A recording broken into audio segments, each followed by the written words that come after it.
அது என்ன உங்க அண்ணன் சிக்கனமா வாங்கிட்டு வந்திருக்காரு. சஞ்சு, இன்னைக்கு உன் பங்கு டாடிக்கு.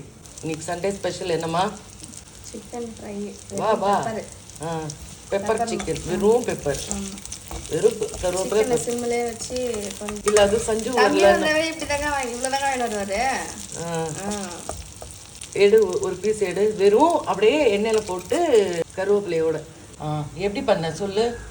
வெறும் எண்ணெய் போட்டு சிக்கன் போட்டு ஃப்ரை பண்ணிட்டு மஞ்சள் இஞ்சி பூண்டு பேஸ்ட் போட்டு சிம்மிலே வச்சு நல்லா ஒரு 3/4 பாகம் வேகிற மாதிரி சிம்மிலே வச்சு வேக வச்சிடணும். லாஸ்ட்டாக பெப்பரு சால்ட் கருவேப்பிலை தூவி வைக்கணும். போடு. இது எதுக்கு தொட்டு சாப்பிடணும்? இது எதுக்கெல்லாம் தொட்டு இன்னைக்கு என்ன வைக்கிற? ஆக்சுவலா இன்னைக்கு மோர் குழம்பு வைக்கிறேன். நேற்று வச்சு சாம்பார் கொஞ்சம் இருக்கு. எடுத்து வச்ச சாம்பார். எனக்கு என்னது அந்த அவரைக்காய் எடுத்துட்டு வா. அவருக்கு அவருக்கு சிக்கனு, எனக்கு அவரைக்காய்.